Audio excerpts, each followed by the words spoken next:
achieveradio.com. Follow us on Twitter at twitter.com/achieveradio.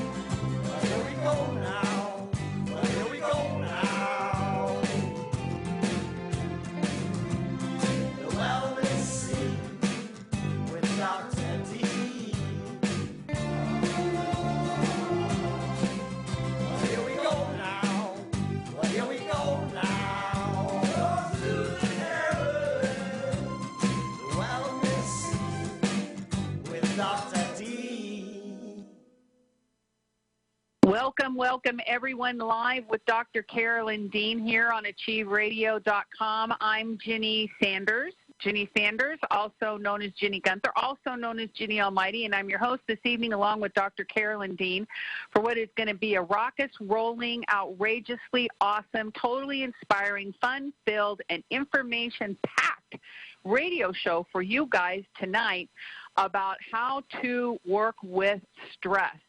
I'm telling you, the mailbag is overflowing. People are so stressed out these days, and they're dealing with their stress. They're dealing with even the guilt and shame of being stressed out, knowing that they don't have to, but not being able to seem to stop it. I'll tell you somebody who's not stressed out, and that is our very own Dr. Carolyn Dean. This woman, most fantastic in the whole wide world, is on a plane and a level of her own, gliding through life with ease and grace and able to really, truly dispense her wisdom in such a generous way. And I was so touched. We were actually in a conference with a Skype conference with a doctor from Colombia. Not only does she make an impact on our listening audience and our customers, her clients from previous years and all this other business, but she has impacted the medical profession in such a dramatic way. We don't talk about it much on the radio show, but this guy was absolutely so precious, and he was telling her how long he, followed her and what he had learned from her and how he had studied her work and studied her books and was very familiar with her formulas, and he was using her protocols and this and that. And this is what he said, so precious. He said, "Dr. Dean, you know what I love about you? You're not just a doctor. You're an alchemist. You're an alchemist." And I thought that was the sweetest thing, and bang on. Carolyn is an alchemist, and she passes her alchemical, her anointing, so to speak, to her customers and to her friends, to her peers, and encourages people to take the formulas that she's created, take the wisdom that she has, and alchemically use them to their benefit at a cellular level to improve and dramatically improve their quality of their life and their health. And that's what we're going to talk tonight about, the alchemy of stress, how to work with it, how to negotiate with it, and how to get relief from it. And again, our own very own Dr. Carolyn Dean being with us this evening to dispense all this good information for us. Now, let me just also say, we know Carolyn's a doctor of epic proportions, as I pointed out, admired by her peers from around the world, and influencing medicine in such a tremendous way. And she's also a naturopath and an herbalist. She's got so many tools in her tool belt. But tonight, she's not going to give the advice of a doctor because she can't do that on the radio according to the FDA. But what she is going to do is she is going to tell you what she would do if it were her in your circumstances. And I can guarantee you the integrity that comes out of her beingness, she would absolutely do whatever she says she would do. So without further ado, we welcome the grand poobah, the alchemist of all things. Welcome, Dr. Carolyn Dean.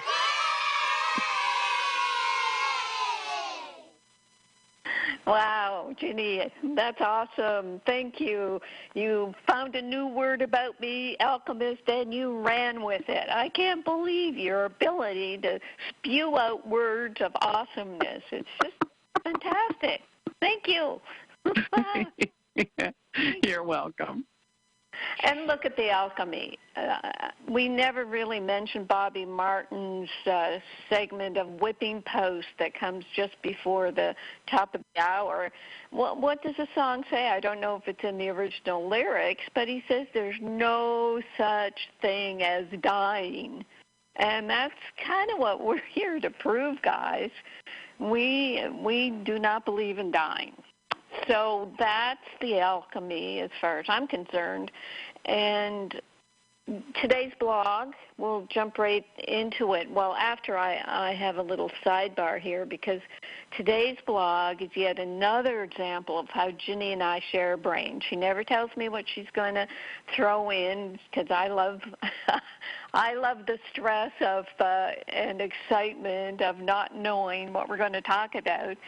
And I had a recent brush with stress. I may have told Chad and Ginny about it last week, but I'll try to quickly review what ESPN interviewed me, and it was supposed to be about magnesium, and I thought, Sports Channel, what do they want? And they said it was an hour, and I said, well, okay.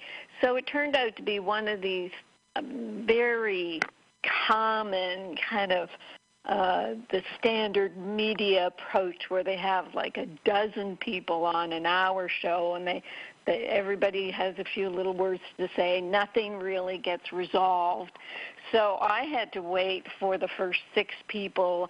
They had a yogi on who gave a lot of platitudes, and a rapper who wanted to get off drugs so that he could sleep while he was traveling. Oh, yeah, the topic was sleep, as it turns out, not magnesium. So they were.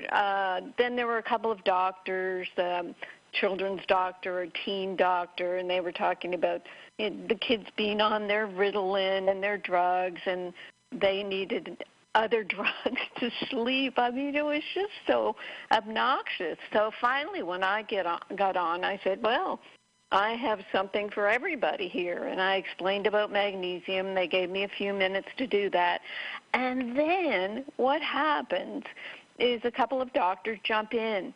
And the first doctor said, well, what's your empirical evidence that magnesium does all you say it does? And I said, well, I talked about the Alturas. Even one magnesium research group produced over 1,000 studies.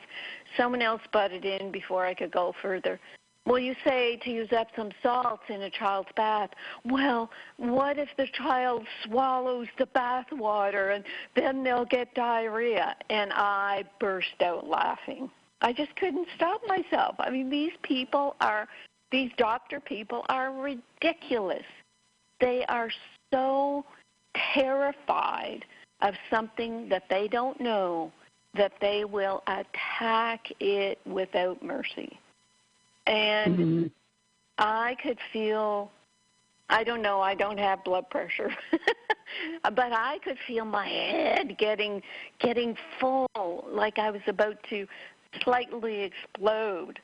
And what I realized when after they cut me off after I laughed and went on to some other ridiculous, no comment, nothing about, oh, wouldn't that be great if magnesium worked like that? Oh, maybe I should try. No, it was attacking, oh, well, where are the studies? Yeah, well, read my book with 600 references, for Pete's sakes.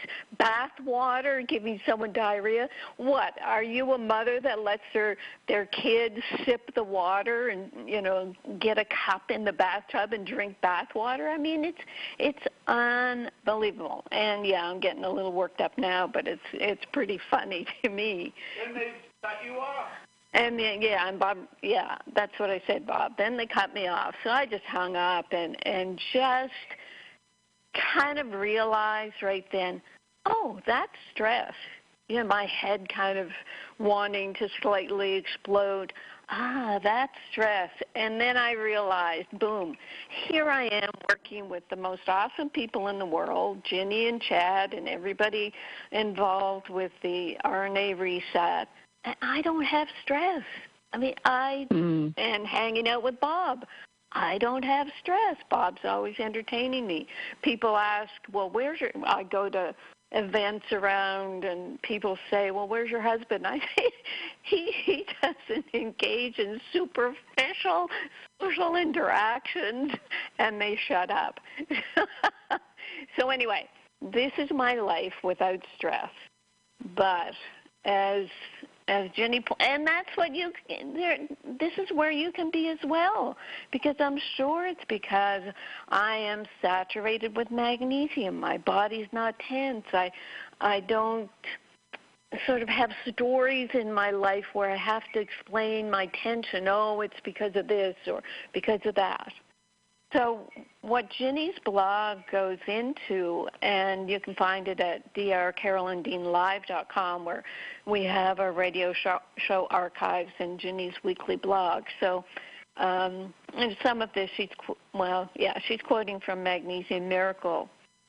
So I say adrenaline is like an unstable accelerant that gets you all revved up with no place to go. So that's what my head felt like. I was just spewing out this adrenaline. I wanted to punch someone in the face, and I couldn't. So where did that go? I think what I did right after that show, I went and had a swim. I just blew it off with exercise. So Ginny and I continue in the blog. It's not just a theory that stress causes magnesium deficiency and a lack of magnesium magnifies stress. Experiments where adrenaline is given intravenously shows that it decreases magnesium as well as calcium, potassium, and sodium. This proves that when you're revved up and burning adrenaline, you're also burning off magnesium. There are more than a dozen major metabolic processes that are affected by bursts of adrenaline, including heart rate, blood pressure, blood vessel constriction, contraction of muscles, including the heart. Each of these functions requires magnesium to bring them back into balance. When the adrenals are stimulated to release adrenaline on a constant basis due to long-term stress, they can become depleted, and the release of adrenaline can become erratic. Some alternative medicine practitioners call this adrenal fatigue. However, according to allopathic medicine, the adrenals are either working just fine or totally collapsed, a condition called Addison's disease, which is treated with prednisone. And in allopathic medicine, they just think there's no in-between place or no in-between treatment. And according to Hans Selye, the Canadian doctor famous for his work on stress, magnesium is depleted when the body shifts from short-term fight or flight reaction to chronic stress reaction. So there's where the fight or flight comes in. Your body needs that adrenaline to fight or flee. But I'll add famine to that because of the long-term stress. So I'll get to that in a second. The adrenal glands produce stress hormones. One is norepinephrine, which acts like adrenaline and is a more short-term stress hormone. Another is cortisol, a steroid hormone in the glucocorticoid class of hormones. So this is the steroid hormone that medicine thought was a miracle drug. For example, prednisone for rheumatoid arthritis, and then the side effects started showing up. So I then sort of looked up a lot of the prednisone information, and it is very scary. And what I have noticed in the maybe the past 5 years is a lot more use of prednisone. People with inflammation, not even a diagnosis of a disease, but an inflammatory process. They're given prednisone, and they're giving a high dose and say wean off it within a couple of weeks. So they think the short-term therapy will be okay. But you should look at if you're prescribed prednisone, you really have to look up the side effects. And you can bet your bottom dollar your doctor isn't going to stop for 5 minutes and ask you if you have any of the following, if they're going to give you this prednisone. And it implies you should not be taking it if you have diabetes, high blood pressure, emotional problems, mental illness, muscle weakness from myasthenia gravis, seizures, tuberculosis, ulcers, liver, heart, or kidney disease, an intestinal disorder, or a thyroid condition. I mean, that's total body meltdown right there. That's our customers. And if you plan to take prednisone, don't get any vaccinations without talking to your doctor first. Common side effects, and I don't have time to list them all, but headache, dizziness, insomnia, mood swings, thin, fragile skin, increased body hair growth, tiredness, weak muscles, low sex drive, heartburn, unusual sweating. Bob, what's going on? Computer blew up. Computer blew up. Yeah. Well, turn down your volume. I'm getting all worked up here, and I might come over and hit you. So that's not even the serious side effects. The serious side effects of vision problems, eye pain, seizures, depression, confusion, and I'm jumping over. I'm just doing every third one. Numbness, burning, tingling, lightheadedness, irregular heartbeat. They all sound like magnesium deficiency symptoms, for Pete's sakes. And then there are the prednisone interactions. Many drugs can affect the way prednisone works, and it may interfere with many medications. So if you're taking a drug, maybe you shouldn't be taking prednisone. And then we get to so that was the steroid hormone, and the body produces it as cortisol. I mentioned that. It's released in response to chronic stress and low blood sugar. So elevated cortisol is an indication of chronic stress. Production of both norepinephrine and cortisol cause depletion of magnesium, and both can be active at the same time. You can have an acute stress and a chronic stress at the same time. And this is what alternative medicine doctors are measuring now, the cortisol. They do serum, well, not so much blood samples. They do saliva samples, and they tell you your cortisol is out of balance. It's too high at night and not high enough in the morning, that type of thing, and they create some diagnostics based on that. So under stressful conditions, cortisol provides the body with glucose by tapping into protein stores via gluconeogenesis. All that means is glucose, neogenesis is making glucose from protein. This energy can help an individual fight or flee a stressor. However, elevated cortisol over the long term consistently produces glucose, leading to increased blood sugar levels. It will also elevate insulin and cause blood sugar to drop. So you've got this real roller coaster going on. And cortisol will cause belly fat, weight gain. And I mentioned famine earlier, fight, flight, or famine. This is what stress is to the body. It's either an acute danger or I guess a chronic danger. The body thinks it's going to starve. So under stress, the whole starvation meme starts the body putting more and more stores into fat, and that is where the belly fat starts building up. It's a protection against famine. It's just it's a biological meme. It's a necessity. And then back to Ginny's blog, millions of people try unsuccessfully to cope with stress by taking pharmaceuticals or through addictive behaviors such as overeating, cigarette smoking, alcohol abuse, using street drugs. Where nations suffering a 32% increase of stress-related anxiety, depression, drug problems.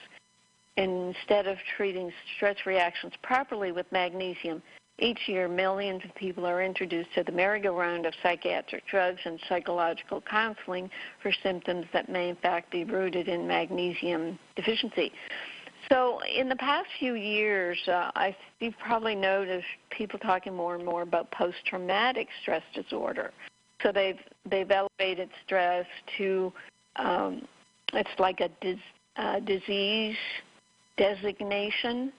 It makes it easier for doctors to treat stress with drugs when they call it PTSD. And PTSD is real. It is the layering and triggering of stress over and over again. One of the things that I did today when I was looking at Ginny's stress blog is I decided I wasn't going to read the Drudge Report anymore because it's just too stressful. I don't watch TV news, I don't read newspapers, but all of a sudden the past couple of months I've gotten, I guess, addicted to the Drudge Report. And a lot of it's funny and ridiculous, but when you click on one of those articles and you go to a website and along the side they talk about just all the horrors, murders, rapes, mutilations, just the crazy of the world. And I realized I don't need that, so that's out. I'll still read Trump's Twitter just to find out what the government's doing, but I'm not reading the Drudge Report. So then, in my mind, right now is, as I talked about last week, the medical medium's books. He's got one on chronic fatigue. What is it? Chronic disease. Let me see if I can find the name of it. Medical Medium, Secrets Behind Chronic and Mystery Illness and How to Finally Heal. Now, his advice on the adrenals is there's some dietary advice. And turns out he's mainly vegetarian. He's not a fan of animal protein. Now, I think that's problematic. I really do find that people, when their organs are stressed, they really do need protein. It would be good to have organ meat, but it's hard to get people to go that far. And when I read the chapter in this book, Secrets Behind Chronic and Mystery Illness, there were just so many discrepancies. I really had to stop. It was making me stressed out because every second statement I found fault with, and most of the declarative statements were just plain not true, and there's no quote scientific references. You know, the statement will be made that doctors don't know about this yet. But let me just look what he's saying here. Most of us eat 3 heavy meals a day with long stretches in between. This is tough on the adrenal glands because 1.5 to 2 hours after a meal, your bloodstream runs low on glucose, which means you've run out of the sugars you've consumed. Once your blood sugar drops, your adrenal glands are forced to produce hormones such as cortisol to keep you running. This means that if you frequently go without eating for long stretches, you're putting your adrenals under a steady strain and not giving them a chance to recuperate. Therefore, the best way to heal your adrenals is to eat light, balanced meals every 90 minutes to 2 hours. Now, the problem there is that in that regard, you're not giving your body any chance to burn fat. Burn fat, create ketones. Ketones are very good for the brain. As good as glucose. So there's kind of a denial here because the underlying premise is don't eat fat, don't eat meat, and therefore if you don't eat fat and meat, you're not going to be creating the fat-burning capacity of your body, and you're going to leave yourself kind of addicted to this frequent eating. I remember many years ago when I started my Completement Now online wellness program. I think 2 of the modules are about liver snacking. And I said you have to give yourself many hours between meals so that your body will get the glycogen, glucose stores out of your liver and burn those up so you don't have to keep eating and snacking. And then after that's gone, your body will turn into fat burning. And one of the readers emailed and said, wow, I've never not eaten every 2 hours. It's like the past 10 years. He was eating constantly, which added to his weight gain, and he felt that now the liver snacking was, as I said in my module, giving your body the chance to do what it's meant to do.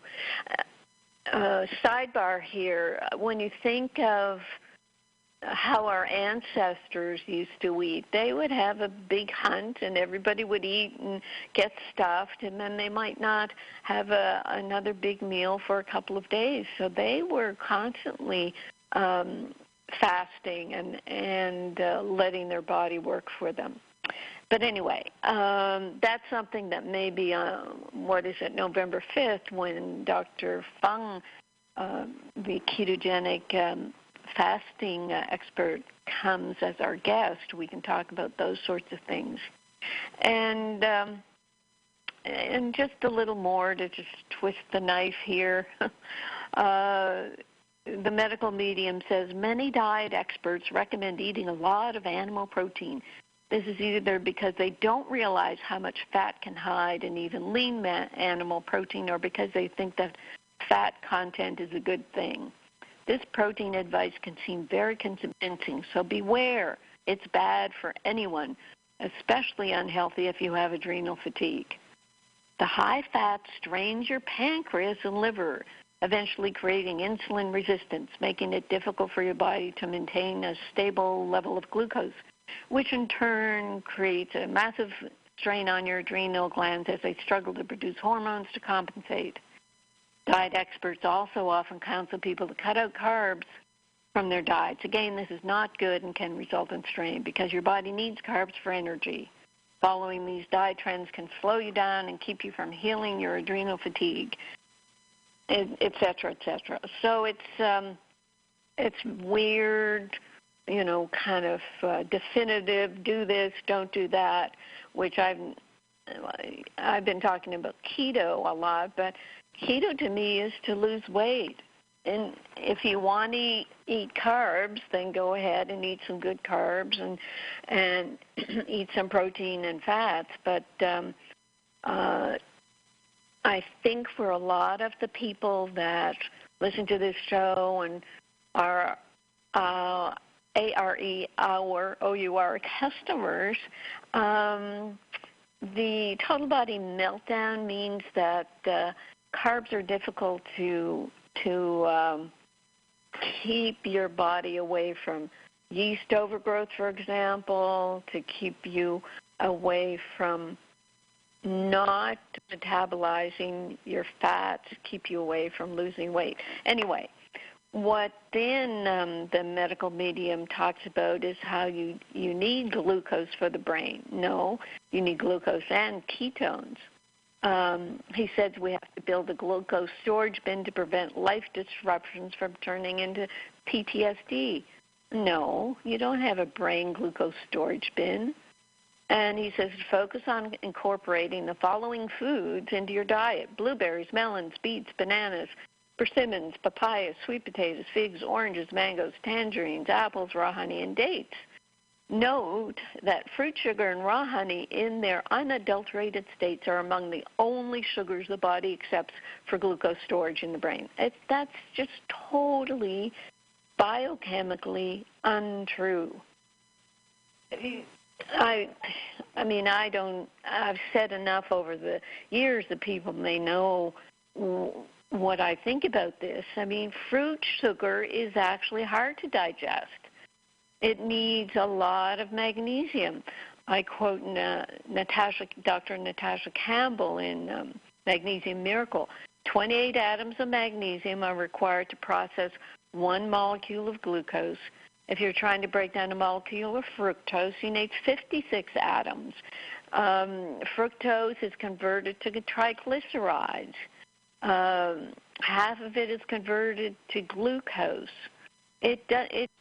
Fructose doesn't stand on its own.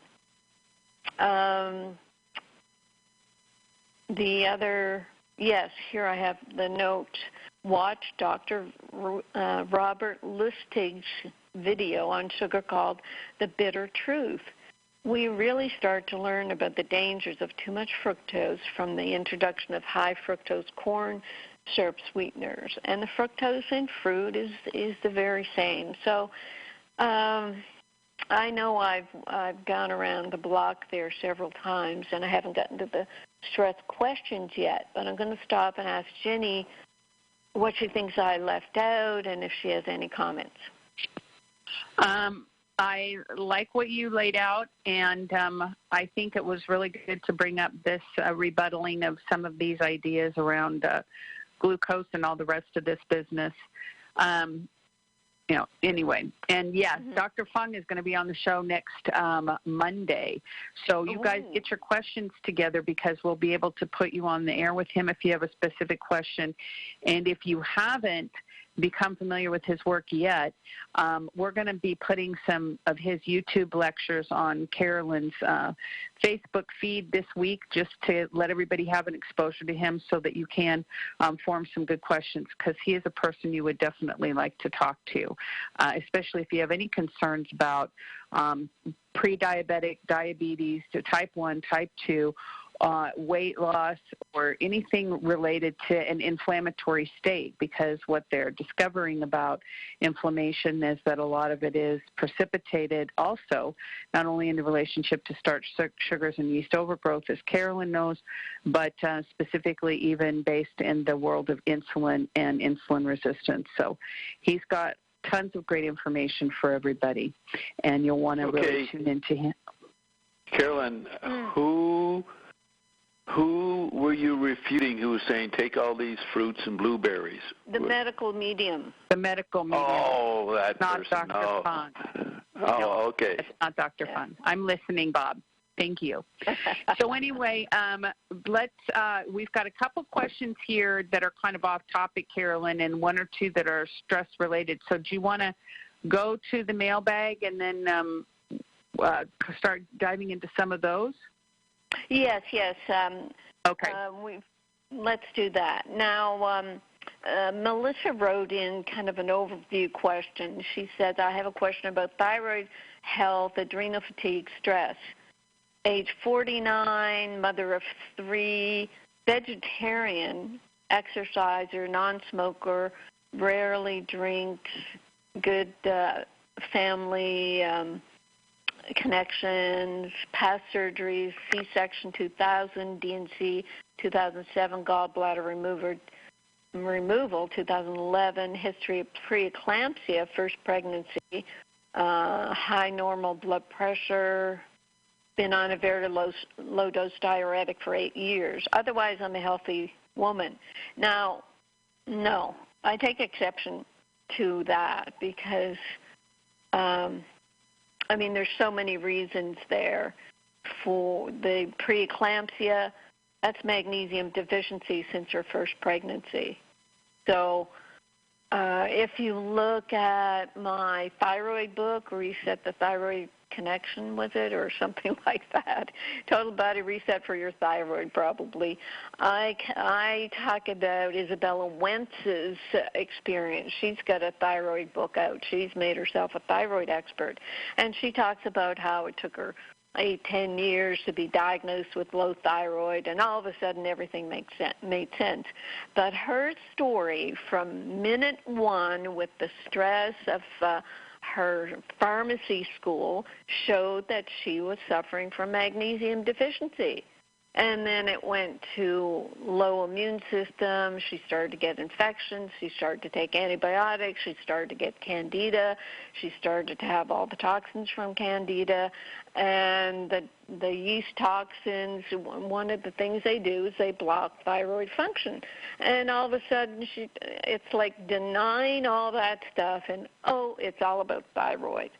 So when I hear a story like Melissa's, I say, no, you've been drained for a long time. And here's a major sidebar. Our medical medium doesn't believe in yeast overgrowth, Ginny. He says it's like something that women feel good about because it helps validate that they've been sick for someone to say they've got candida. Now, if that isn't paternalistic and all the other words. I don't know what it is. So he doesn't believe in Candida, and he's got to say that because he pushes fruit so much. And he's got to push fruit because when you're a vegetarian, there's not much fun eating just plants and no fat. Anyway, back to Melissa. So then Melissa says, past 2 years stressful, changing jobs, several deaths in the family, husband's job stress, firstborn graduating. Okay, firstborn graduating, is that high school? Does that mean that she's been magnesium deficient for 18 years, 16, 18 years? Probably. Past 10 weeks, immense stress, moved our oldest to college, 2 young children entering high school and middle school. Mother suffered aortic dissection. I mean, we all know that all these layers of stress are just huge. And then she talks about her mother's situation and grateful that she's alive. Through all this, I've done my best to care for myself, but spent many hours in the hospital and on the road with my mom, so diet, exercise, and supplements all took a hit. And that's what it takes. It's like a major extra stress, a surgery or something like this, caring for a loved one. And then here it is. I've been hit in the past week and a half with panic attacks, a migraine for the first time in my life, waves of anxiety, stomach upset, loss of appetite, inability to tolerate stimuli much of any kind, and near constant crying. So unlike me, my husband is concerned that I'm beginning perimenopause, so they blame it on hormonal imbalance or whatever. Anytime a woman over 45 complains of anything, doctors will say, oh, you're probably going through menopause. It's just too bad. Back on a good regimen of magnesium. She's not taking ours. She's taking a Stress B, which is probably synthetic, multivitamin, which would be synthetic, and the magnesium citrate, essential oils, prayer, and calming music. Used threonine for a few days, but it seems to worsen my symptoms after day 2. Have an appointment with my counselor tomorrow. My questions are, what dose of mag should I be taking daily? Well, the magnesium you should be taking is Remag, because to get enough magnesium to help a depleted magnesium state such as Melissa is undergoing will give a person the laxative effect. Is adrenal fatigue a possibility here? Well, yeah, the adrenals are stressed, the thyroid is stressed, probably the sex hormones are stressed too. They all work together. So this is where Melissa, if she has any time at all, could look at Remag book, the Remite book, and also the thyroid book, because her TSH is 3.65, which means her thyroid is weak. Even after one pregnancy, the thyroid is drained. So it's important to get the building blocks, and those come from our multiple mineral, which is Remite. Could the stress of the last 9 weeks have impacted my thyroid? Well, it could be worse than August 9th, TSH of 3.65. It's hard to say, but what you do is just use minerals to build it up. I personally wouldn't go to thyroid replacement therapy, which is what you'll be offered. Any thoughts on a physiological cause? Well, I guess I've explained that throughout. And the thyroid book will help because it will give Isabella's story, which is much like Melissa's. So that's how I guess the underlying magnesium deficiency is there. Someone has massive stress, and everything falls apart. And then no one knows what to do. But what you do is you start with the Remag. We have the guidelines for everything that Melissa needs to do or anyone needs to do. And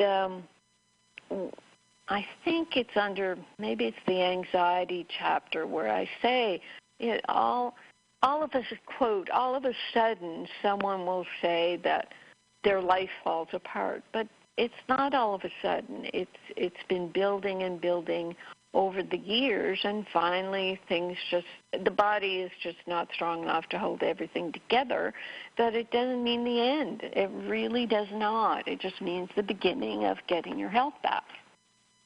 Let me quickly, that was a long one, but it was excellent overview of exactly what we're talking about.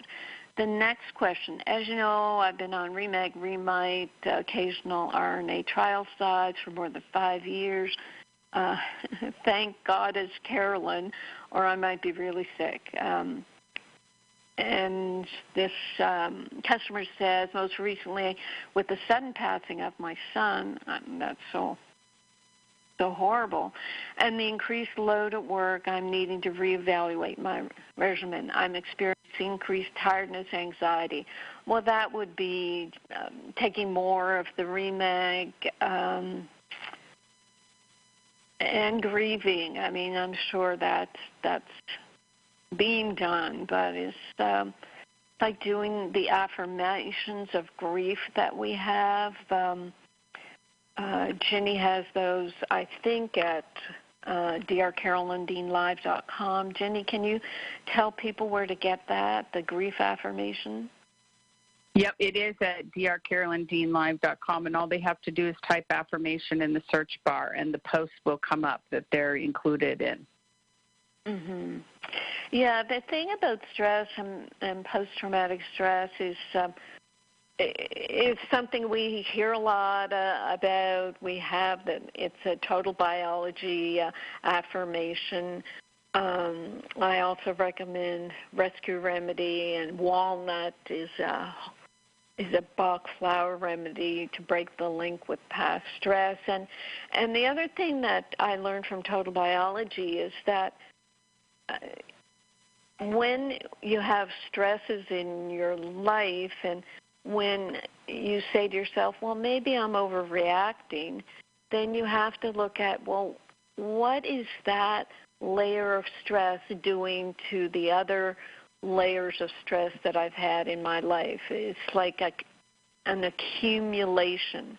When the body accumulates triggers, then it's like a whiff of a perfume can set somebody off if that perfume reminds them of an evil person that they knew in their lives. And I'll tell Bob to close his ears, because, my major total biology stress was being deathly afraid of water, and then finding out that in my ancestry, 3 of my male ancestors in their mid-20s drowned in an going across a bay during a storm to get a doctor for a home birth. All the births were home births this was in the mid-1920s. So what did I do? I had severe terror, water terror. And when I got into medical school in my mid-20s, I said, okay, you're crazy. You have this incredible fear of water, and you're going to be a doctor, so, smarten up. So I taught myself to swim. I went to the nurse's residence pool and put my face in the water, took it out, face in the water, took it out, until I just desensitized myself. And when I found out about these ancestors just like 10 years ago, it just all came clear to me. I had begun to solve my water terror by learning how to swim rather than drowning the next time. I'd had a couple of near drownings. So I solved my problem just kind of unbeknownst. And I solved the problem of going for a doctor. I became a doctor. I solved the problem of home deliveries. I decided I didn't want to have children. And when I went into my practice, actually, I refused to do home births. And one would think that an alternative medicine doctor would just jump into that. And I said, no way. They're dangerous.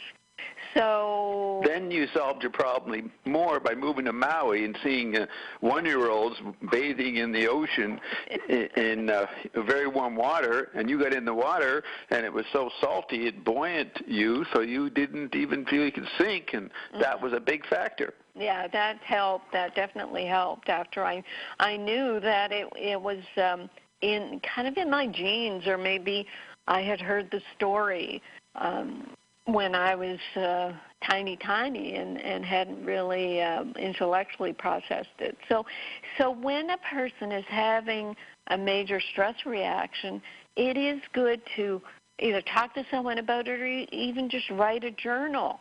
I remember thinking, I just hated hearing doors slam.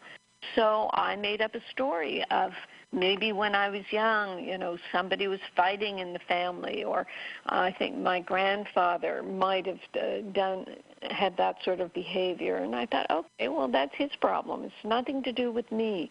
You just make the story your story and don't take on other people's stresses. Anyway, I am talking so much. I have other questions from the mailbag, but Ginny, should we break and do some chat or phone now?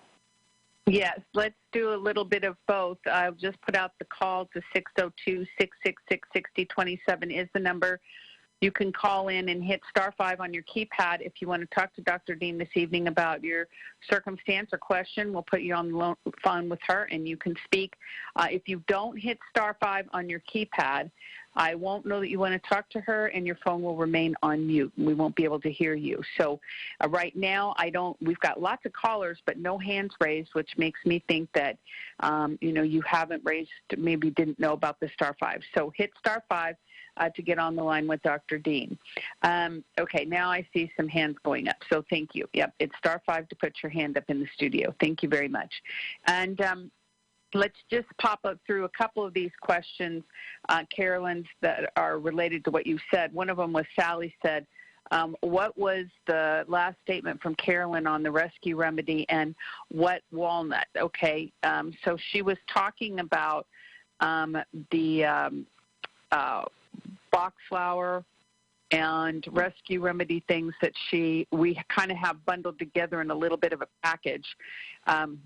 Just suggestions. So I'm going to put it here on the chat line, all right, so you can see where all the directions are and how to use those, what all the resources are. So I'm just going to put that on here, so look for that to pop through in just a second. Sally's also asking the question, Carolyn, I've been taking the Remag for 9 months now. Every time I take more than a teaspoon, I get loose stools. Do you have any thoughts on that? She says. Well, that's something we tell people to put that 1 teaspoon in a liter of water and sip it through the day. So we'd have to know that, whether you're taking it all at once or sipping it. Okay, so she very can good. Get back to us on that. Mm-hmm. Okay, that'd be great. Yeah, Sally, type in the answer on that one. And then also, let's see. Shane types in, Dr. Dean, I've been following your entire protocol for about 2 years. About a year in, I started feeling lightheaded. I thought it was flu allergies or my diet with too much sugar. I've also called into your helpline a few times. I emailed you. I recently read your yeast protocol. I scored 100 points as a male. If I remember that you would mean most likely to have yeast. Okay. I certainly have many symptoms such as brain fog, athlete's foot, and other yeast outbreaks on my skin. I recently went to a well-recommended doctor that I think you would support. I paid a bunch of money for tests that I am waiting for. But in the meantime, I did get my blood work done, and I was surprised to see my vitamin D score was 21. This was taken at the end of summer, and I live in Southern California. I also take Blue Ice Royal. How does your protocol affect vitamin D? I was expecting to see 40-50. Could vitamin D give me the brain fog and dizziness? Thank you, Shane. I mean, that's a lot of questions there, a lot of information. The yeast questionnaire is pretty definitive. I'm sorry you spent a whole bunch of money on other tests. Yes, it is. It's good to get the vitamin D test, but not to overreact about it. But basically, go on the yeast protocol. In terms of the vitamin D, it will the Blue Ice Royal is supposed to give you the vitamin D you need, along with taking the REMAG, which helps it absorb. And we've had many results from customers who've told us, wow, I'm really surprised, the Blue Ice Royal and the REMAG, my vitamin D score went up. So I don't know what to say about the 21. I don't like the vitamin D test because it just measures the inactive vitamin D. It's not even measuring the active D. And so much of the vitamin D studies and reports now is saying, well, I think we overreacted. We made too much of this vitamin D. It's a bust. So I'm caught in the middle of all this. What I personally would do with a score of 21 is just take 1,000 to 2,000 units of a vitamin D3 for a few months and get retested. And make sure you're on at least 2 teaspoons of REMAG a day. Okay, very good. Excellent. And do the yeast treatment. I mean, don't avoid it. It's obvious. And you've heard about yeast for years, Shane. What took you so long to do the questionnaire? Right. You can never underestimate the complexity of the digestive system and the influence of yeast at any time. I mean, I just think, on principle, people should do a yeast protocol every year. Just go on it for a couple weeks, 6 weeks. What's it going to do? And you'll feel so much better. You'll notice where all these things are coming. The only way you can really prove it to yourself is to do the yeast protocol and find out for yourself, discover for yourself, is that's really what at the root of what's bothering me. Let's see. Now, also, here Joyce has a question. I love to read your emails every day, and I am taking REMAG and REMITE every day. I have been in a state of stress for months, and I don't seem as if I can get out of it. I live on my own, but I live quite a busy life. Do you think I'm not taking enough REMAG? I take 1 teaspoon of REMAG and a half a teaspoon of REMITE daily. Thank you. I am from the UK. Yeah, for me, that would not be enough. If I was under stress, if I start getting more cramps or more palpitations, I just up my REMAG. 1 teaspoon is only 300 milligrams, and my RDA recommended daily allowance of magnesium is 600 just for the average person. On our label, we do put 300 milligrams just so that the FDA won't get annoyed that we're above the RDA. But everything I read, and as you say, with the state of stress you're in, definitely, I personally would be taking 2.5 teaspoons of REMAG and increase the REMITE to 1.5. So right, absolutely. Okay, very good, very good. Let's see, where were we here? Sally, just a response, and then we'll close out the hour with this. Sally says, I use between 70 ounces of water and sea salt. I increase to anything more than a teaspoon loose stools. I also take REMITE 1 teaspoon throughout the day for 9 months as well. Okay, so then you add the REMAG lotion.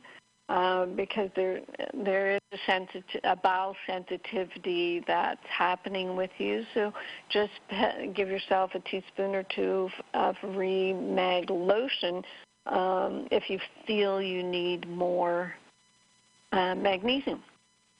So there's very good. And also, what about the fiber thing, Carolyn? It's amazing how much the psyllium husk helps people, because people don't get enough fiber in their diet. They just don't. Mm-hmm. Yes, and that's an FAQ, Sally. If you email customer support with this question, they have it all lined up. I forgot about the psyllium. We find that if people don't have enough fiber, their bowels kind of are a bit fast. their metabolism is a bit fast, and maybe the REMAG is adding to that fast metabolism. So we get people to take a teaspoon to a tablespoon of psyllium seed powder in water once or twice a day. You can get the FAQ on that for more input. And what you do is take it away an hour away from food or supplements. Now, occasionally, Ginny, I've said to people, and I don't know if I've said this to you, but try putting your REMAG in with your psyllium water, and that might slow it down even more. So maybe some people could experiment with that and see if they're getting the magnesium effects, but they're not getting the laxative effects, because that stuff is going to be absorbed. And it's what the psyllium is going to do is drag it along perhaps a little further down the intestinal tract and allow more chance for slower absorption. Sally, I see your response. We're going to get to that right at the top of the hour. We're not done, so you hang by your computer, but we have to take a break right now. This is Live with Dr. Carolyn Dean. We'll be right back after a quick break. Thanks, everybody. We'll be right back. We'll be back with Hour 2 of Live with Dr. Carolyn Dean, along with host Ginny Gunther, after this brief station break.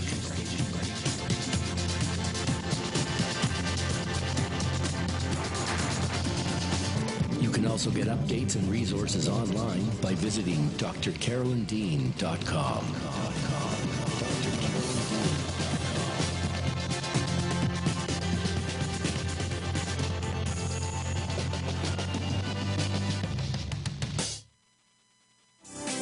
Psychic radio, holistic radio, spiritual radio. This is achieveradio.com. Follow us on Twitter at twitter.com/achieveradio.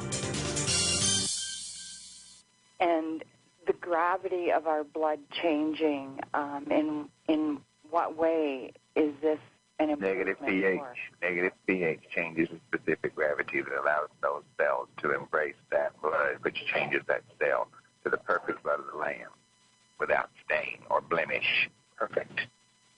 Lilu, fifth element. And the blood of the Lamb, did this come about, the perfect blood of that Lamb, did it come about because of the environment the Lamb lives in? No, the Passover. The actress in the movie The Fifth Element, she had the same blood as blood of the Lamb? Yes, 144,000 double helix strands. Perfect. So a negative pH will change our blood to that of the blood of the Lamb, and that's where we're moving towards. Negative pH doesn't. It changes the specific gravity so your blood can become acidic. The oldest and most trusted station of its kind in the world. This is achieveradio.com.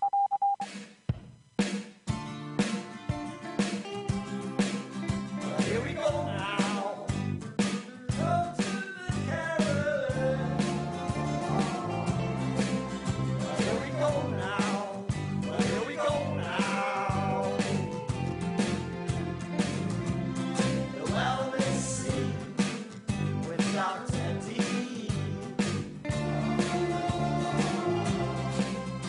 Here we go now. Here we go now. Go to the Carolyn. The wellness with Dr. D. All right, everybody, welcome back. Hour 2, Live with Dr. Carolyn Dean. Yes, Dr. Dean has gone beyond functional medicine, people, into functional wellness. That's what we're here about.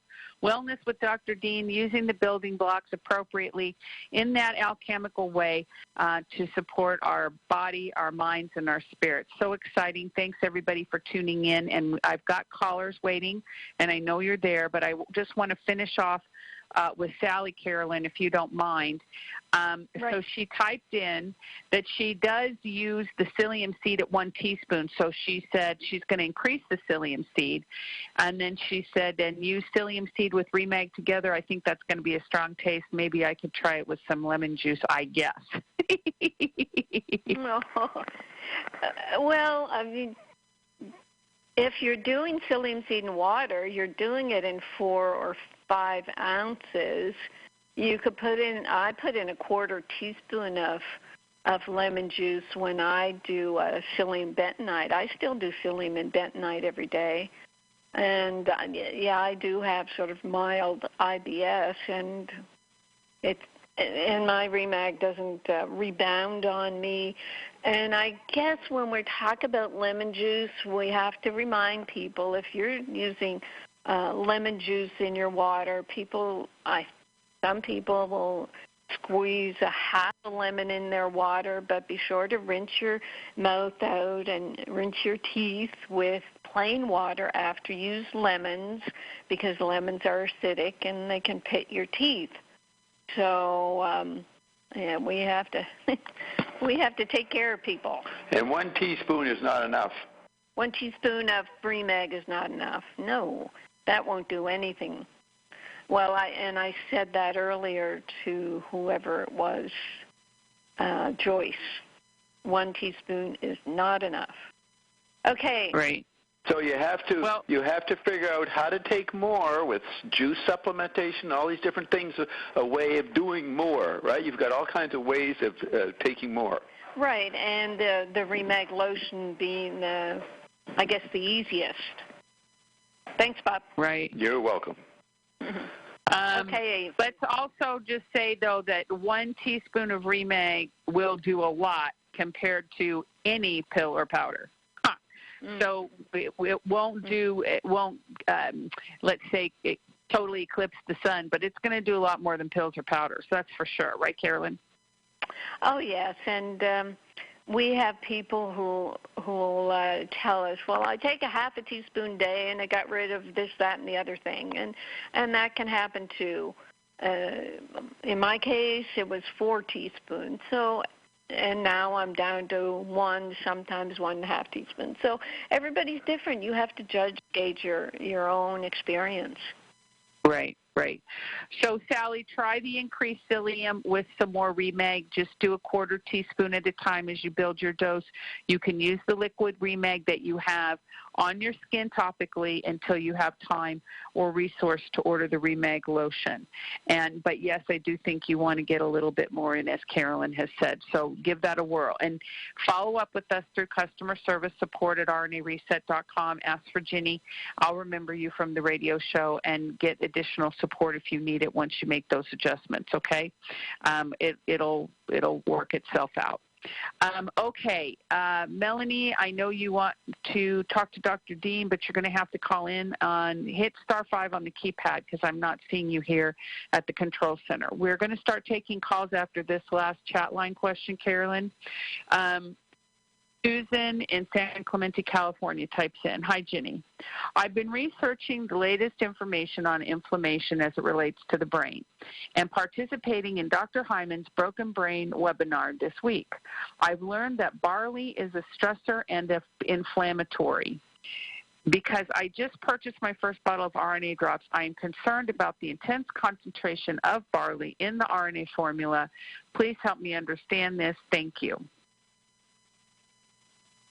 Oh, boy. I mean, what do you say? It's 1 drop. You start with 1 drop. That's not a lot of barley. I think the barley stressor that they're talking about is the gluten factor. Our RNA drops, what was it, Ginny? 142 out of 144 tested negative on gluten. I don't know. Well, and let me just say that there isn't barley in the RNA drops. The barley is extracted out. The barley is a host. Mm-hmm. It is a host for a biological sugar that is harvested out of the RNA drops. So you're looking at germinated barley that is hosting and harvesting a biological sugar and glyconutrients, including amino acids that are extracted, and there's no barley left. That's why the drops are gluten-free for the most part. We had 1 or 2 anomaly generations, but for the most part, they're gluten-free. So we say on the label that it's liquid barley juice or whatever, so we can keep the FDA and their, proper satisfied position. But really, these are, biological nutrients, super sugars, compatible at a cellular level, and that, harmonic, Susan. So if anything, the RNA drops are not an inflammatory. I can say that. I've been on them for years. I know that for a fact. They do not cause inflammation. They've been too much relieving of things like rheumatoid arthritis, spondylitis, ankylosing arthritis, inflammatory heart situations. There's too much relief from inflammation to make them an inflammatory. Would you not agree, Carolyn? Oh, yes, and thank you for taking over, Ginny. I just get really frustrated when these doctors decide to create a new meme of, barley's bad for you. Well, tell that to Jesus and the Bible, for Pete's sakes. People lived on barley forever. Barley gruel, and it's a food for invalids. So it really cheeses me. Carolyn, this is the naivety of the information society.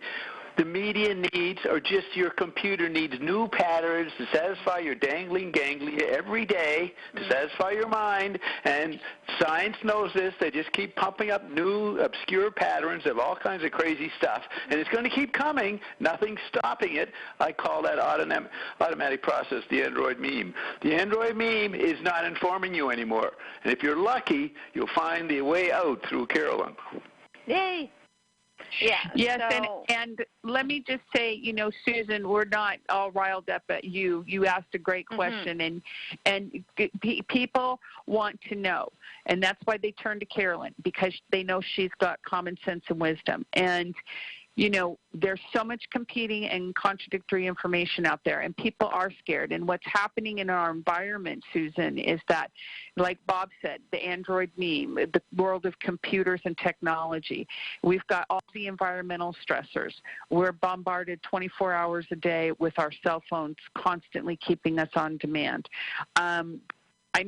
There's so much going on right now. People are so stressed out, and they're so confused, but they just know they don't always feel the best they could feel, and they're afraid of it getting any worse. So you're in the right place. You asked the right question, and you can have confidence in your little bottle of RNA drops. Do not panic about that. Do not worry about those. Excellent, Ginny. Thank you so much. You are amazing. You're silly. All right, let's go to the phones. I think we're going to be talking area code 808. I think that's in the great state of Hawaii, Carolyn. I think one of your neighbors is on the phone. Okay. Hello. Hello from Maui. Yes, what's your first name? Melanie. Okay, Melanie, have at it. Okay, so I think I've heard that the RNA drops are good for skin conditions, but I just started them about, like a week ago, and I just went up to 2 drops today, but I got whacked. You know how in Maui you get exposed to all kinds of different fun things, and someone was trying to teach me stick dancing, but then they whacked my hand with a stick. So it got kind of swollen and bruised, and so I was just wondering if I'm using a drop on it, is that like taking 3 drops, or is that the right way to use it? Well, when you have an acute situation where you want to use something, then it's kind of aside from what you're taking internally. I would just even put 2-3 drops on that area. If you have Remag, take more Remag. If you have Arnica, take Arnica by mouth. Get Arnica cream. Just do all those things. But don't worry about, then after the inflammation, your hand is back to normal. Just keep up with your increasing 1 drop a week of your RNA drops internally. Okay? Okay, perfect. And then also, someone had asked a question a few weeks ago about traveling, and I was curious about that too. I think, Ginny, you had said I won't be without it. But how do you keep it refrigerated? Well, we've done a lot of shelf life testing with the RNA drops. they don't necessarily have to be kept refrigerated, but because it's a food, we say, well, refrigerate it if you can. It's not going to go bad or off if it's out of the fridge for days or even a few weeks, but we're kind of not allowed to tell a person that. And, of course, you don't lick the dropper. You try not to introduce germs back into the room, that sort of thing. Just, play safe. All these rules that we have to follow. Yes, I know. So you may suggest getting a mini dropper and just putting what you think you might need for while you're traveling, and then leave the rest in the fridge. Okay, that's wonderful. Perfect. And then my other question is a little bit about, I got your suggestion for the liposomal vitamin C, and I got the machine, and I got the rosehip seed and sunflower lecithin. So I want to make it, but I was wondering two things. One, I didn't see if it said this on your article about it. One, how to store it, and two, I'm wondering, I think the recommendation was 1,000 milligrams like ascorbic acid and then 500 food-grade vitamin C. So how much of the liposomal would I take if I'm going to put that on the shelf and then start with this?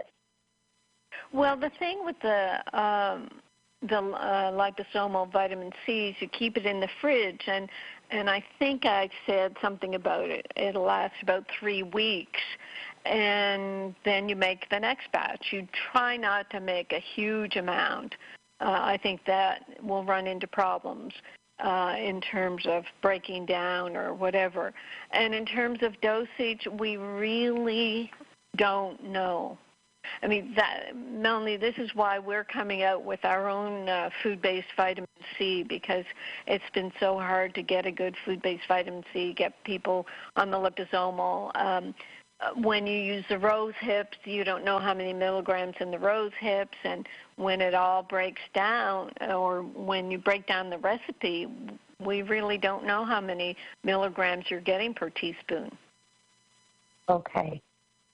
But it is food-based, it is well-absorbed, and people have all kinds of wonderful feelings about it, but because I can't say the milligrams, and people start to, get a little hesitant about it.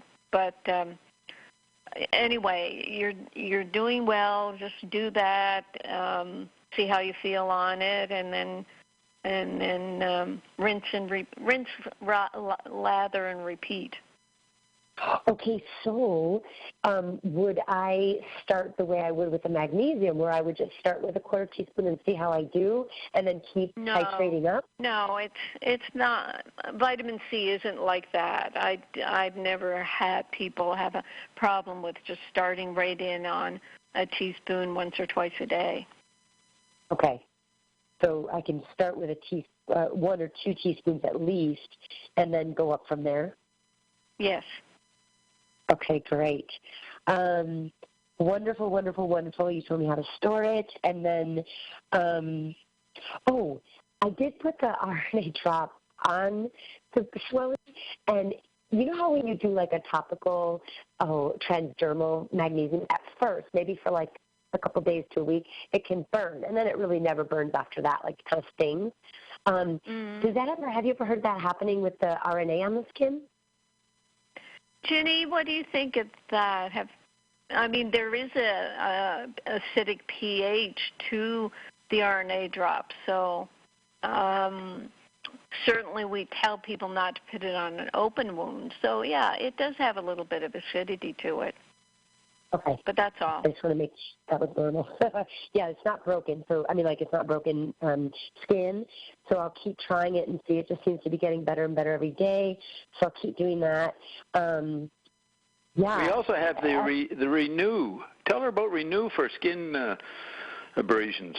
Right. There is our skin serum that people will keep on hand, either to use on the face or for injuries or scarring or whatever. So there is a skin application product. I think I heard of that one. Okay, I will definitely look that up.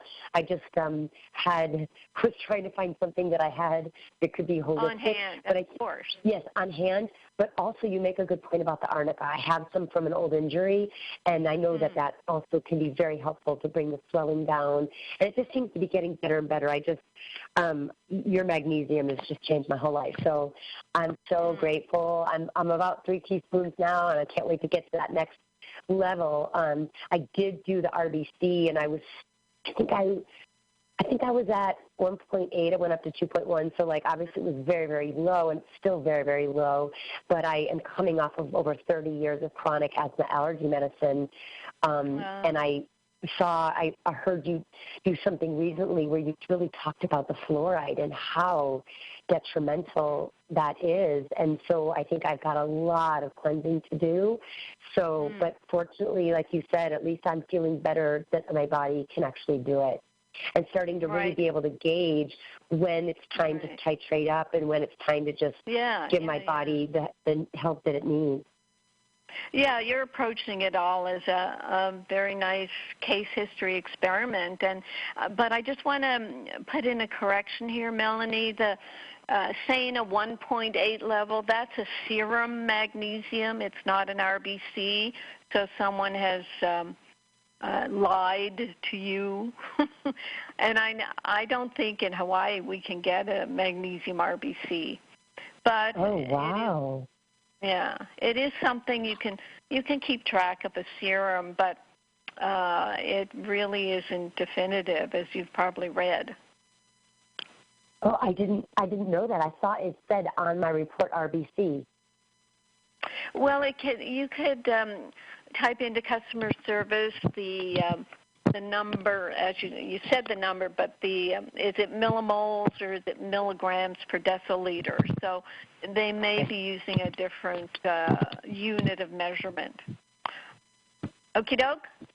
Okay, great. And the last thing I'll tell you, just as a tip, I ordered your revved, and I know that's the RNA, and I think you have a new system, like a box. We just have a new box, for the RNA drops and revved. RNA reset, we call it now. We've changed the name.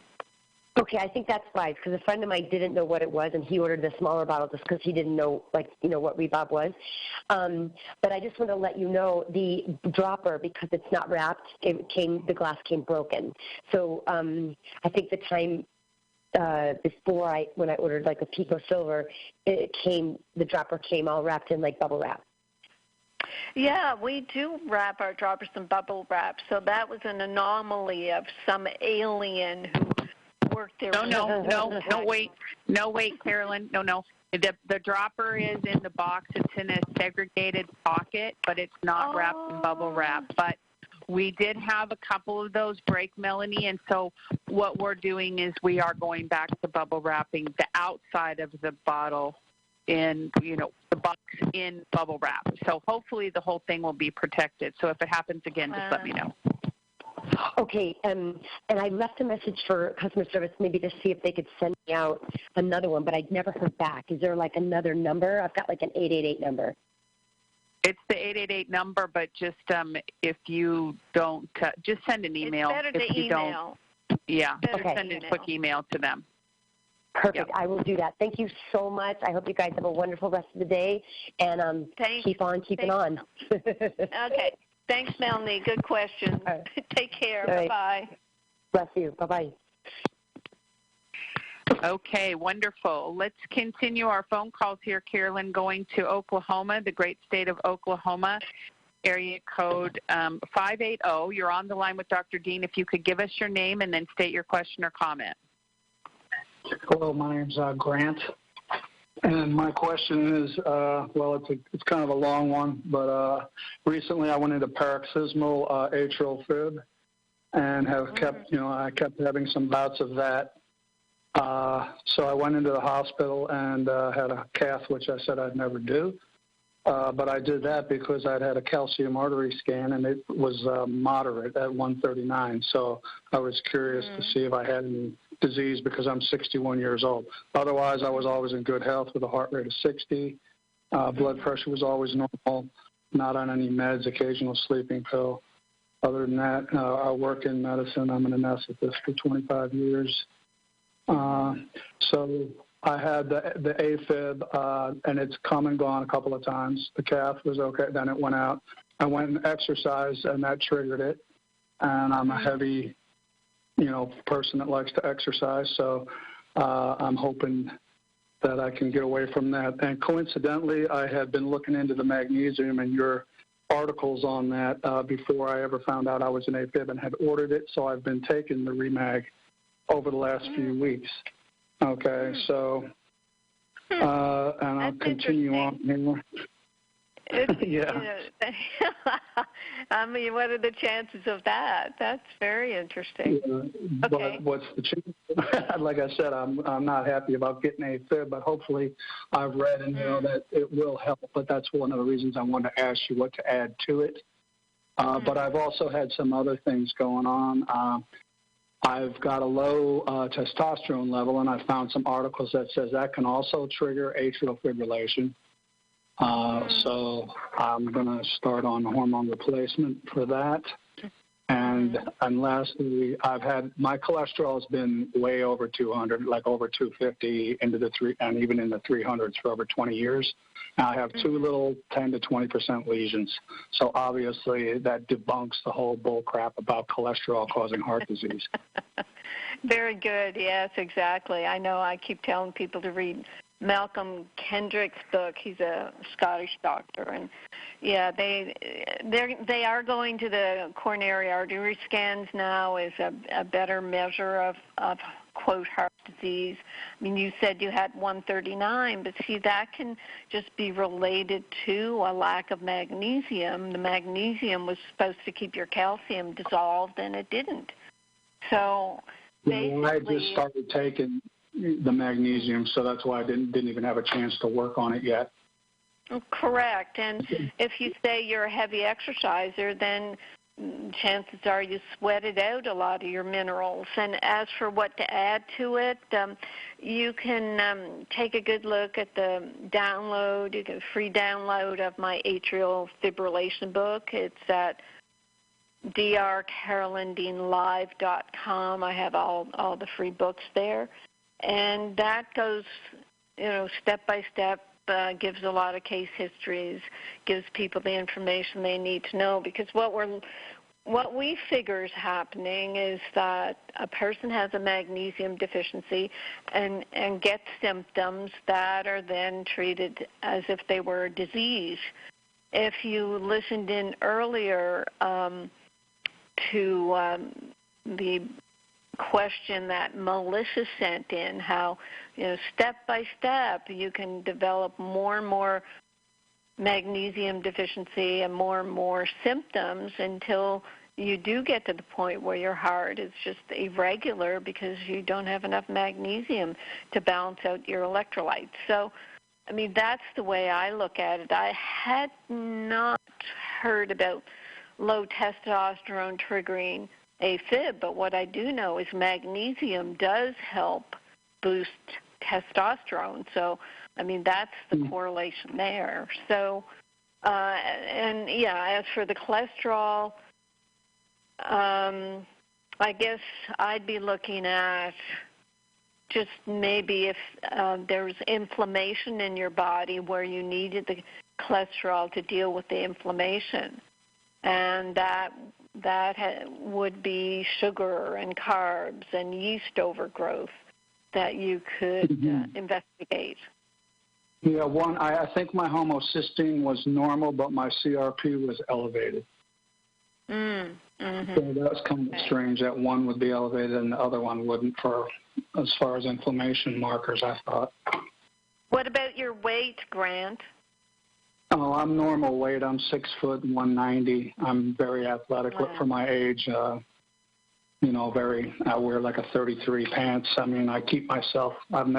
That's how I gauge my weight. If my pants start to get too tight, it's time to do something. Right. And what about family history? What about family history of AFibs? Not that I'm aware of. My father's deceased since I was young, and my mother passed in her 60s from cancer. But both my grandmothers lived into their 90s, eating lard and everything else. The grandfathers were in their late 70s or early 80s. So. Yeah. Okay, then, I mean, I'm just trying to determine very briefly if is this mostly about magnesium deficiency, but you'll sort that out when you read the AFib book, because I think I have like 30 possible triggers for AFib, so you'll just go through it all and see what comes up, okay? I just happened to download that earlier this evening before the show started, so I haven't had a chance to read it yet. But I don't want to be on medicines. I hate, especially blood thinners. My blood pressure's also climbed up a little bit, and right. Hopefully the magnesium. The stress of the diagnosis, Grant. That's enough to give me blood pressure. I can give you a few stressors that I've had. I just sold a house, moved into an apartment, got engaged to a woman from Thailand. I'm moving to Thailand in 2 months, leaving the job I had for 12 years. So, I mean, but it doesn't bother me outwardly, you know what I mean? I'm not a real stressed kind of person. I'm kind of a laid back. I don't things don't really bother me. No, my ex-wife was bipolar, and I've dealt with that for 16 years, and I would go to work, no one would even know, and we would have the police at our house, and she'd be in the hospital or something, all kinds of crazy stuff, and I would just go about my business like nothing new was happening. Yeah. Well, the thing about the heart, it's your territory. So if you're telling me you sold your house and you're moving out of the country and all, then you gotta, that might be just putting that. Of course, it's putting extra stress on you. But just think of that. My heart designates my territory. So just embrace your new territory. That's all. Just love it up and don't, no regrets, and just move forward on your new adventure. Yeah. Well, that's what I'm trying to do. So, all right. Well, thank you. I was also just wondering about like the total reset or minerals or anything else, but you said that stuff will be in the AFib book. So, it's all laid out. Yeah, because you do need the other minerals, and the B vitamins are going to be good for the stress aspect of the adrenaline sort of that can surge your AFib a bit.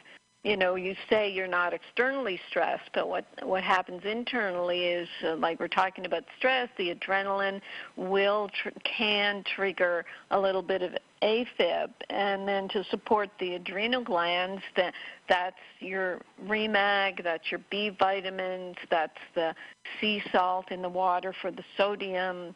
So it's all laid out. I've been doing that too since I read that, and I actually read that from somebody else too about exercise. And the guy drinks a couple of liters. He puts a quarter or teaspoon of sea salt or whatever. But I've been doing the quarter. I've been doing it for a while now since I read and I put a tablespoon of the REMAG. But I'm actually drinking usually 2 bottles a day. I've drank 8 ounces already in 2 weeks of the REMAG. So okay, I'm taking that's good. Yeah, you know what you're doing. You know what you're doing. All right. Well, thank you very much. It's a pleasure talking to you. Thank you, Grant. It's great of you to call in. A lot of people heard what you said, and they're learning from it. So appreciate that. All right. Thank you very much. Take care. You too. Bye-bye. Bye-bye.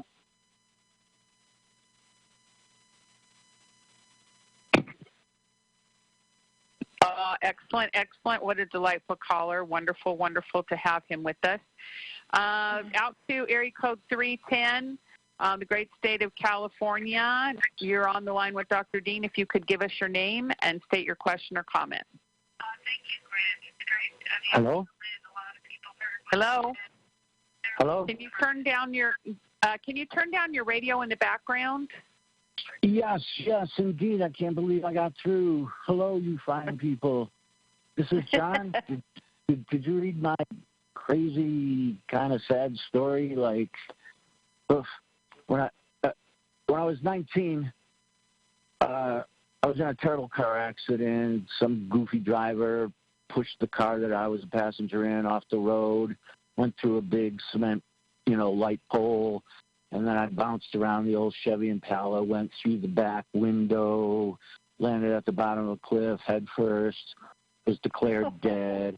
And it was interesting to look down and see my eyeballs and still be able to see. But, I'm 64 now. And for the past, so many decades, I've always been on pain medications and everything. And I just went to my pain doctor today, and he just dropped me from 330 milligrams of morphine and other medications to nothing. Oh, my gosh. Yeah, so I was just wondering, should I get a hula hoop and jelly beans or what? Oh, my gosh. No, you should go to another doctor. You have to be weaned off that stuff. You can't do that. You cannot. Yeah. That's going cold turkey. Get off the phone and go to the hospital. Oh, they torture me there. Well, you cannot go cold turkey off this stuff. They're just, the doctor's just reacting to. Well, I don't know. What do you want me to say? John, what do you want me to tell you? What do you want me to tell you? That somehow it's going to be all right, and I can't. Thank you for your advice. Yeah, you have to see another doctor or go to a hospital to be weaned off. You cannot go cold turkey if that's the story. So yeah, I can't say anything more. Right. Okay. All right. Thanks. Okay. Bye. Good. Okay, John. Bye-bye.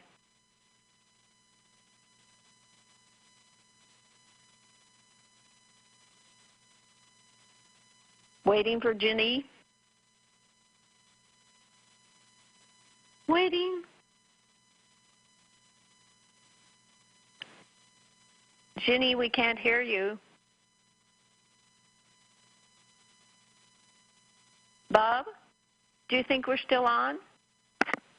Can you type into the chat and ask somebody if they can hear us?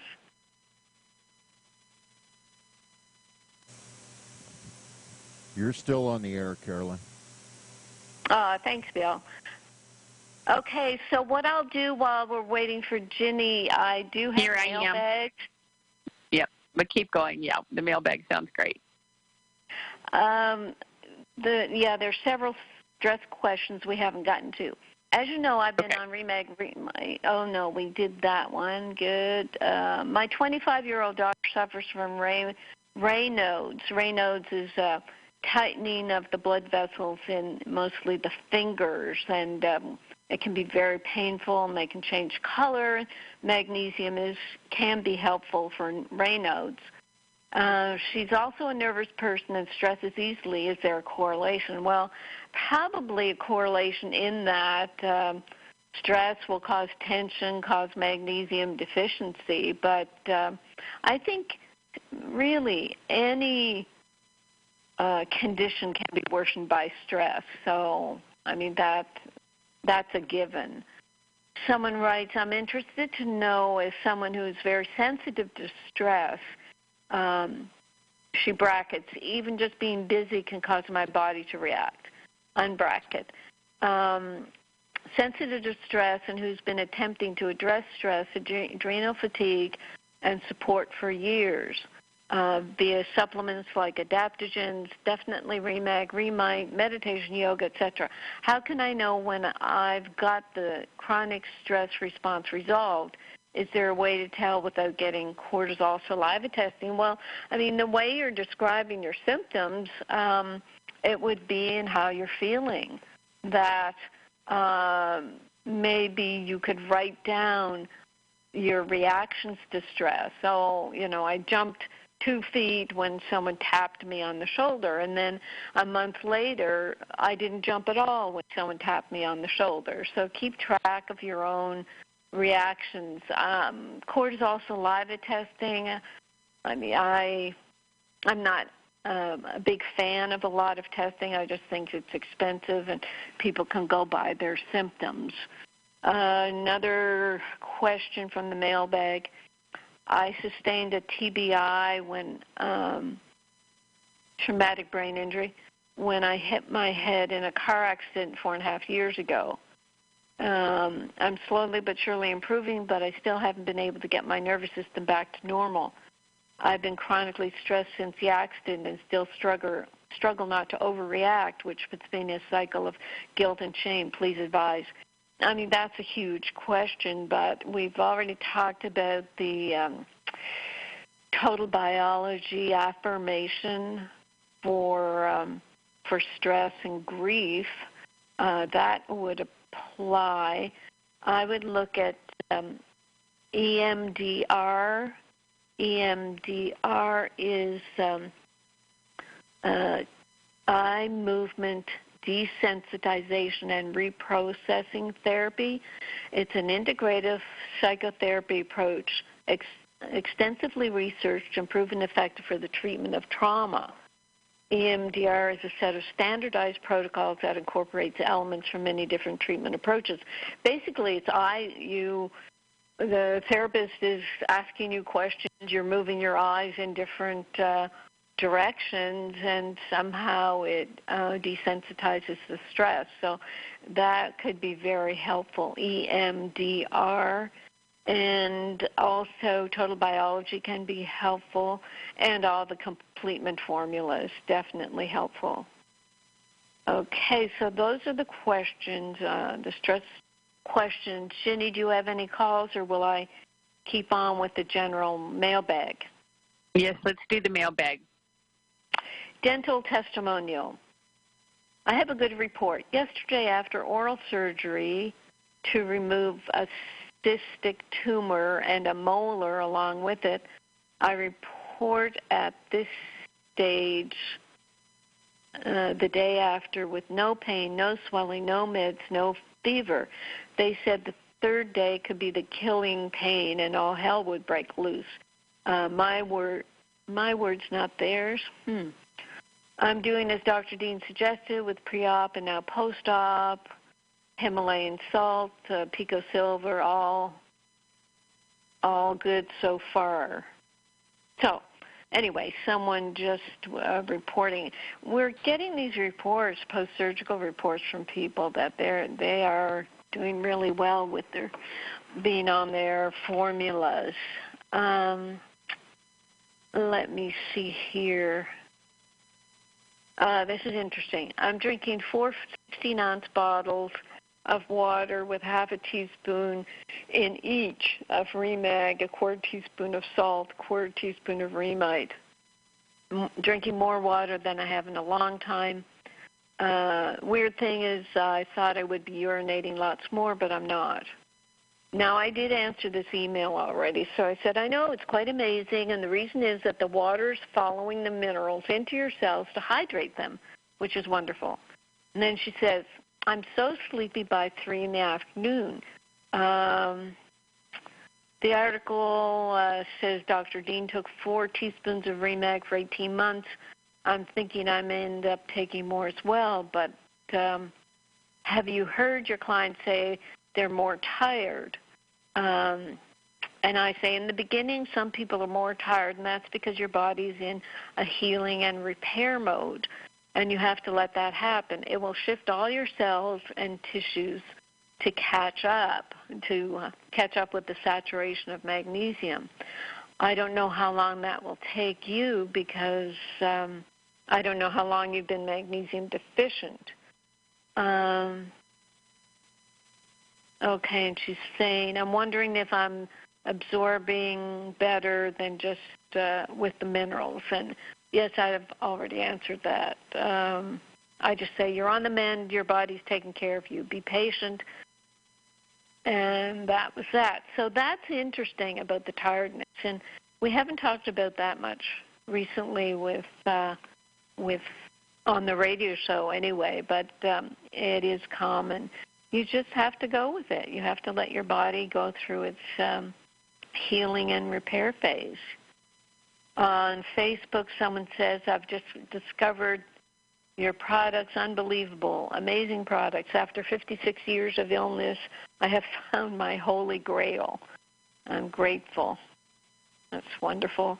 And then Joan, our friend up in Canada, writes about the Pico Silver, and she's talking about the bacteria causing foot odor, and she started to spray Pico Silver. And I don't know if it was Joan, but I started spraying Pico Silver as a deodorant. And I still sweat. It doesn't block the sweating, which you don't want to block, but certainly those underarm bacteria are not smelly anymore, let's say.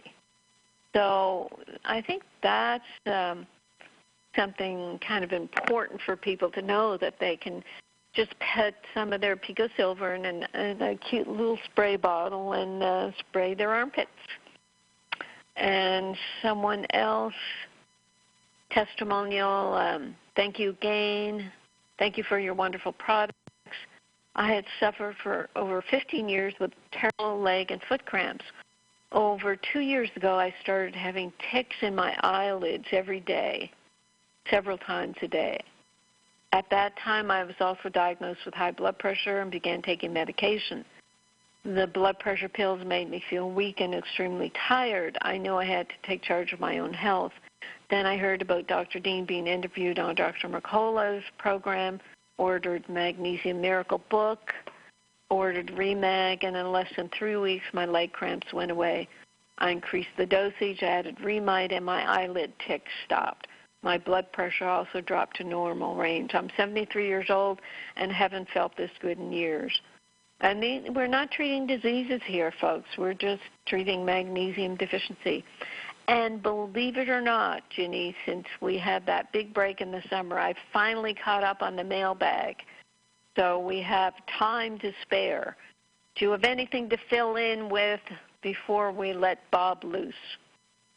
Yeah, I wanted to say that Chris typed in and said, was magnesium help with erectile dysfunction? I just heard you say it can help with low testosterone, and I gave him, I put the link in the in the chat line, and I'll put it in the archive too, about the blog that you wrote earlier this year about magnesium deficiency keeps men down.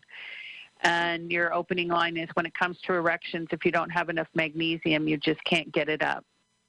That's what researchers found when a link established between erectile dysfunction and calcified coronary arteries. So it's a really good blog, and I think it's a really good resource for people to consider that. And I know we've talked before about it on the show, so I'm going to put it in the show notes, and also I'm putting it here for our listeners so that they can refer to that blog. Right. Let me just interject. Yes, if we're talking about coronary artery calcification, there's carotid artery calcification, heaven forbid, leading to stroke, the coronary arteries leading to angina, heart disease. The kidney arteries can get calcified, leading to this current epidemic of kidney dysfunction and disease. And yes, the blood vessels going to Mr. Penis head are going to get calcified too. And what makes the penis erect is a good blood flow into that area. So if it's cut off by calcification, there's going to be erectile dysfunction, and that's where you need your Remag to decalcify your body. And people who are working on calcifications do not take calcium supplements, do not take Recalcia. Maybe even cut back on your dairy products, because you get a lot of calcium in dairy. When I eat dairy, that I've been eating more of it now because of the keto diet, I need more magnesium because I need to keep the magnesium up to dissolve the calcium. and also the calcium can sort of push away the magnesium and make me a little magnesium deficient. So take that, erectile dysfunction. That's right. Very good. And then, Carolyn, I was trying to find this weekend, just for the purposes of, I'd like to do a series maybe next month on IBS. We don't talk about it too much. I know you wrote the book IBS for Dummies. I know we get a lot of questions where people type into customer service about IBS, and I look through our show topics, and we haven't really done a lot about it. But Sally's typing in tonight and saying, what causes sensitive bowel? Can you talk a little bit about IBS and kind of what your recommendations are? And we'll, in just the short term, and then we'll do it in a more in-depth. Right. Well, I guess I'll go personal on this. My first brush with IBS, I'm pretty sure it was when I went to med school. What would happen is at a certain point in the day, I'd end up in one of the bathrooms. I'd hide away in a remote area of the school and just sit there with horrible gut cramping, just like a knife. And I just thought, oh, it's stress. I'll get over it. And I didn't bother. I didn't go to anyone about it. I just thought it's stress. And what I realized over time was things like wheat would cause a laxative effect, and there was a family history of that. I was big on sugars, so I had yeast overgrowth, so I started working on that, and I gradually, just not even knowing I had IBS, I got rid of my symptoms. But then when I needed to take high amounts of magnesium for my heart palpitations, my bowels wouldn't tolerate it. So when I wrote the IBS book, there are triggers for IBS, irritable bowel syndrome. And some people the triggers or whatever causes them to have symptoms, some people can have IBS diarrhea, some people can have IBS constipation, some people it goes back and forth. And though the constipation part, that tends to be dietary, but I'm kind of making a generalized statement there, but we really don't know enough about IBS. Even now as I'm saying these words, I just tuned into my gut and I realized I was holding it a bit tense. I think people hold their gut tense and don't even realize it. That's why we say take a deep abdominal breath. Some people can't even do that because their gut, their stomach, their lower abdomen is tense all the time. So it's a matter of just being but it's a matter of being mindful of the gut, of the tension, of the breathing, and then also being aware of the triggers that irritate the gut. And one of the big statements I made in the book was that you really do have to pay attention to irritable bowel, because if you're constantly irritating it either with diet or whatever, alcohol, coffee, the gut irritants, then it can just get worse. It's not going to get better if you don't get rid of the triggers. So I'll do some more I'll go over what I said in the IBS book. I'll quote myself. Do you want to do that next week, Ginny? Well, Dr. Fung is going to be on next week, but I was thinking the following week maybe we'd do one and see. I think people, don't even really know fully what it is, and then how to really interact with it. The way it relates to magnesium in our work is that you think about it this way. Your guts are supposed to have a peristaltic action. Peristalsis is a word for a rhythmic forward movement of the bowel contents from the top of your small intestine down to your anus. So things are supposed to move along, and if they don't, if you tighten up your stomach, they can go in spasm, and they will go in more spasms if you're low in magnesium. And then if two areas of the gut are kind of trapped, the gas will build up between those two trapped areas, and it's the stretching of the intestines that causes the worst pain in the intestines. They found that out during the Spanish Inquisition. But anyway, I won't go there. So the cramping, the tightening, the building up of gas, that's why some people, they'll finally get their breath going and relax their gut, and they'll have a lot of gas pass, and they'll feel better, or they'll have a bowel movement and feel better. So when you have magnesium deficiency, those spasms can be very severe, and that's what I had. I had very low magnesium. I had some back pain. I had some insomnia when I was a kid. So this is the setup for symptoms of IBS, including yeast overgrowth. I had antibiotics when I was young. I was hooked on sugar, so I had yeast overgrowth, and then that's going to cause a lot of gas and bloating as well. So it's all related. I mean, somebody in a book review of the IBS for Dummies book said, well, she's saying everything can cause IBS. You know, I hate this book. So, yeah, everything can cause it.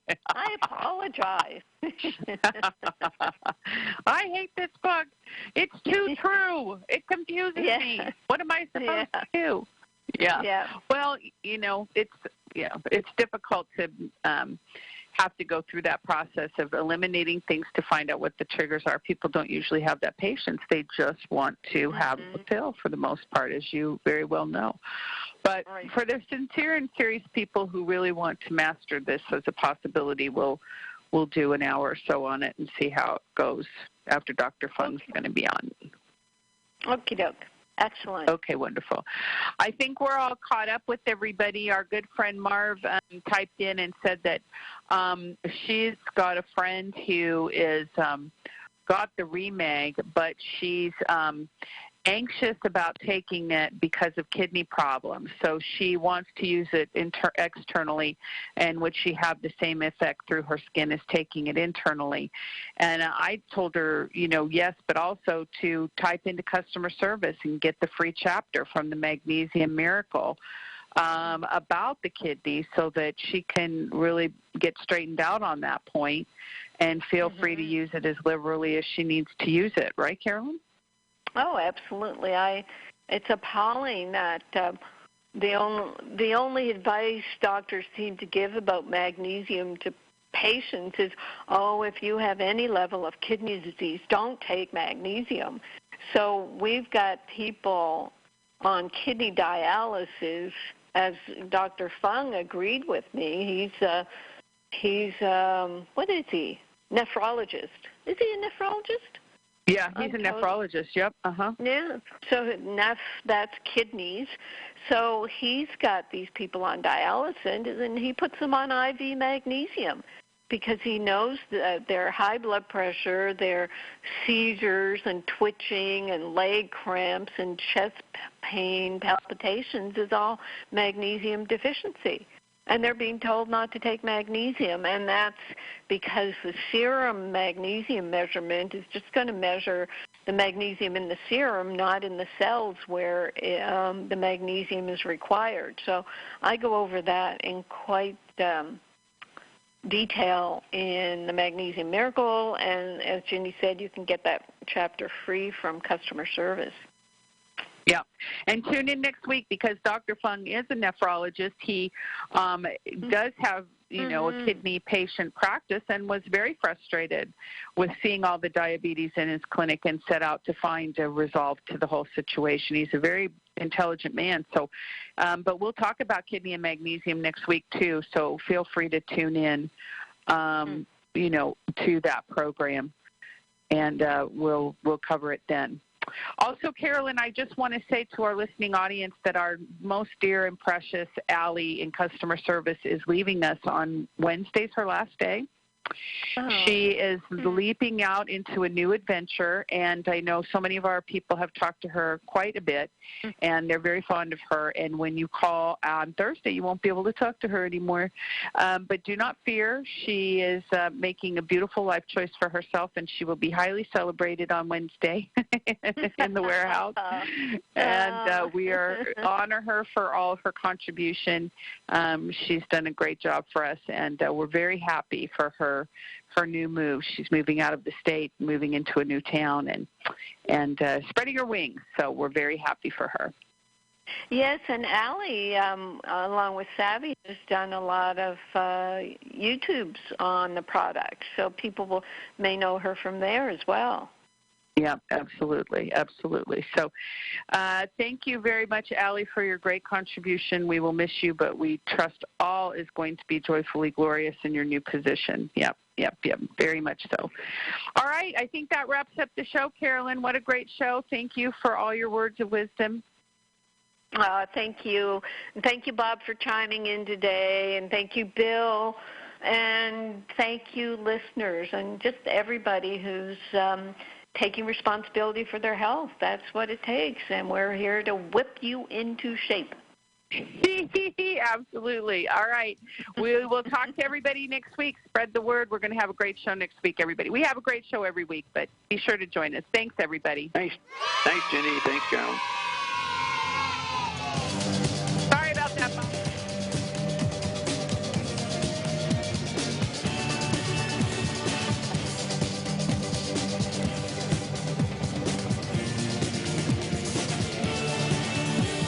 You've been listening to Live with Dr. Carolyn Dean here on achieveradio.com.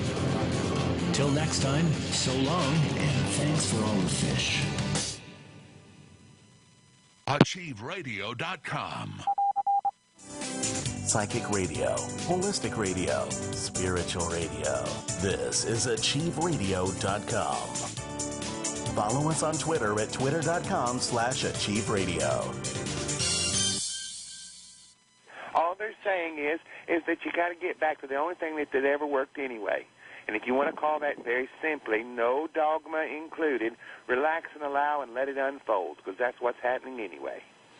Be easy about all this. Enjoy. Get happy in the skin you're in. Okay. Because if you can't, the only alternative is to transition and lay your body down. Right. There's only now, but that now includes all.